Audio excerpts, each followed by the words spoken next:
Hey, what's going on, everyone? So it's been about 2 weeks since I posted a video, and I apologize for that. Just been super busy. Getting back from Taiwan and Thailand were just some adjustments with time, and it's called jet lag, and that is no joke. So the first 4 or 5 days, I was trying to figure out what day I'm in. My sleeping patterns were off, and then getting back to the daily grind and hustle, my job, which I love. I've been pretty busy. But I want to make sure that the first video that I brought to you guys coming back from vacation was content that brought value to your life. And this is a topic that each and every one of us will have to face at some point in our lives, but we don't talk about it enough, and that's interviewing. Interviewing for the next job, interviewing for the first job, or interviewing for a lateral move or an upgrade in your career. These are things that people don't talk about until they have an interview, and they say, hey, can you help me out? I have an interview tomorrow. And I've helped out so many people, a lot of family and friends, some colleagues, and just some people that I've met randomly that said, hey, can you help me out? Fill out a resume and set me up for success on the interviews. So here's some of the best practices that I've seen, some of the best practices that I do, and some of the no-nos that I've done in my life or I've seen that maybe you shouldn't do in the future. So first things first, it starts with preparation. Prepare for the job. Research the company, research the employer, find out who you're gonna work for. It's just like a relationship. If you wanna date someone, you wanna find out who they are, their habits, what they're about. Same thing goes for your career and your job. If you want to work for a company, find out what they do. Find out how long they've been around. Find out what their values are. This is really important. If you have the opportunity to find out about the person that's interviewing you, make sure that you Google them. Look them up on LinkedIn. Look them up on Facebook. See what their interests are. You guys might have some, common ground that you can speak to. Don't be creepy about it, but just use your common sense. Second thing, which is a no-brainer, well, at least you would think is a no-brainer, is dress for the job that you want, not the job that you have. I've had so many people that sit in front of me for a position as an account executive working for me, and they're wearing a polo and some jeans. That's a no-no. Put on a collared shirt, put on a sports coat. Guys, you're not going to the club, you're not going to the bar. Dress the part. Ladies, same goes for you. You're not going to no club, you're not going to no bar, you're not here to impress anyone in the wrong way. You're here to impress someone in the right way, to make sure that they're focused on who you are and your ability to fulfill this job. This goes for everyone. It doesn't matter if you're young, old, male, female. Respect the person that's in front of you, respect the employer, respect yourself enough to dress properly.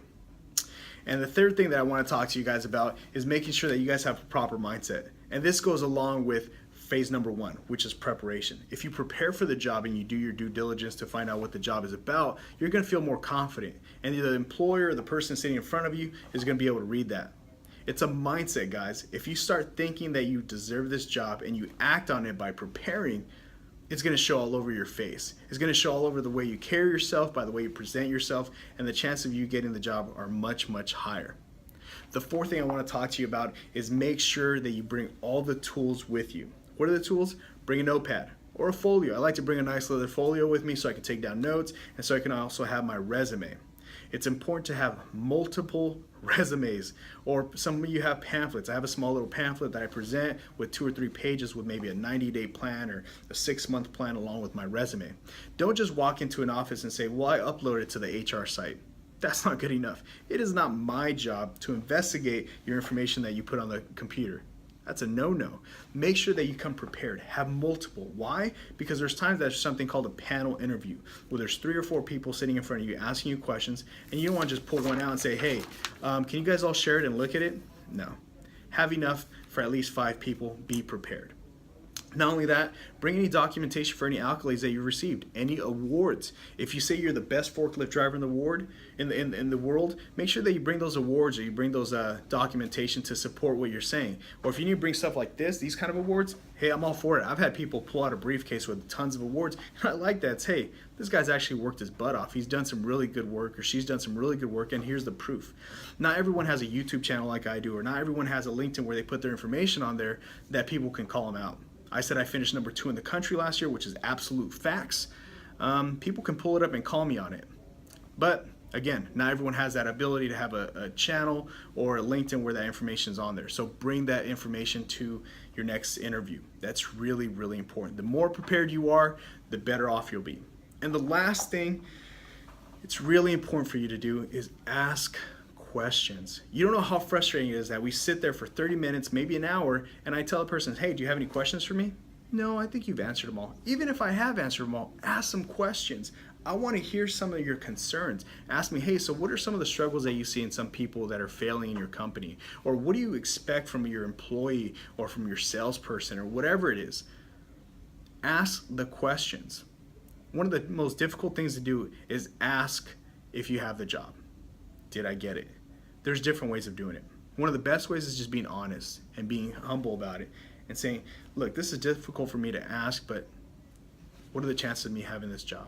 Or what are the chances of me working for you? Or what would you like to see me change in my life that way I could be a better fit for you in the future? These things are really important, because if you're not a fit for me today, with that attitude, you might be a fit for me in the next go around. And that could be in a week, that could be in 6 months, that could be in a year. So it's important for you to ask questions that are bringing the results that you need for the future.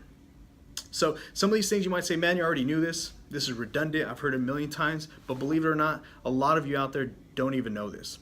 So it starts off with preparation, dressing for the part, having the proper mindset, and the confidence that you deserve this job by preparing, right?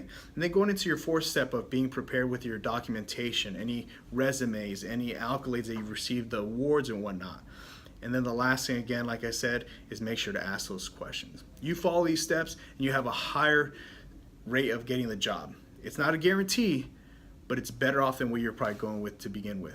And this goes for anything. It doesn't matter if you're going in for an entry-level position or a leadership position at a Fortune 500 or 100. If you are, you should know most of these things already. So anyways, I appreciate your time. I believe that this can help all of you in some way, some fashion. And if you are interviewing for a position, you'd like to ask questions, feel free to email me. You guys can pull me up on LinkedIn. You can pull me up on Facebook. I interview a lot of people, and I've seen some really good stuff, and I've seen some really bad stuff. So I would love to help you out. Put questions down below. Like the video. It's a little button that looks like a thumbs up. Subscribe and share the video. I really appreciate your guys' time. Thank you for watching, and I promise not to go 2 weeks again without a video. Thanks, guys. We'll talk soon. Bye-bye.